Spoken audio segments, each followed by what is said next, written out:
পুরনকুল চন্দ্রে রাঙার আকুল চরণে আমার শত সহস্র কোটি প্রণাম। শ্রী শ্রী জগৎজননী বর্মার রাঙার আকুল চরণে আমার শত সহস্র কোটি প্রণাম। উপস্থিত মায়েদের, যারা মায়েরা এখানে উপস্থিত আছেন তাদেরকেও আমার শত শত আনন্দিত জয়গুরু জানিয়ে যেন আমি কিছু ঠাকুরের কথা আলোচনা করার চেষ্টা করব। প্রথমত আজকে 15ই আগস্ট, সেই উদ্দেশ্যে ঠাকুরের এখানে আমাদের ঠাকুরের মাতৃ সম্মেলন করছি আমরা। তাই 1947 সাল 15ই আগস্ট যে বিপ্লবীগুলো আমাদের এখানে দেশ স্বাধীন করেছিলেন, বিনয়, বাদল, দীনেশ, আরও অনেকে আছেন, ক্ষুদিরাম, তাই আমরা আজকে এরকম নীরবতার মাধ্যমে দেশে ঘুরে বেড়াতে পারছি। যাই হোক, তারা স্মরণীয় হয়ে থাকুক যুগের পর যুগ। আমরা যেমন দেখছি আমাদের বাচ্চা কাচ্চা নাতিপুতি যুগ যুগ ধরে তাদের শরণাপন্ন হোক, তাই এই কথা বলে আমি শুরু করছি। যাই হোক, মাতৃ সম্মেলন।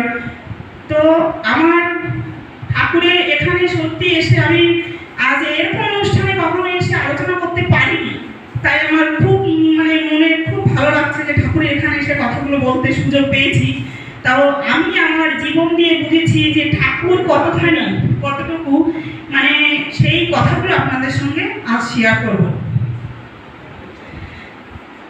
আজ আমার মায়েদের যে চলা বলা, চাউনি, কথা বলা, সব কিছুর উপরে সব কিছু এমনভাবে দেখা যাবে যে মাতৃত্ব, সেই মাতৃত্বটাই জেগে উঠবে।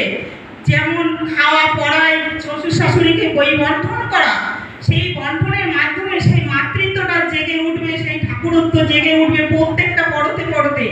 আর আমাদের এই ঠাকুরের অনুষ্ঠানে এখানে আসা মায়েদের কোনো কিছু, এই যে গান বাজনা হচ্ছে, কোনো কিছু যে শুনে গেলে হবে না, সেটা আমাদের সঞ্চয় করে নিয়ে যেতে হবে।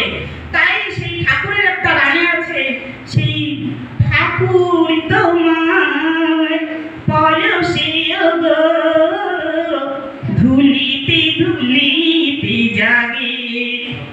ওই যে বয়স হয়ে গেলে মা কাকিমারা যারা উঠতে গেলে, বাবা গো ঠাকুর তুমি আমার কত শাস্তি দেবে, তাই ধুলিতে ধুলিতে ঠাকুরত্ব চাইবে।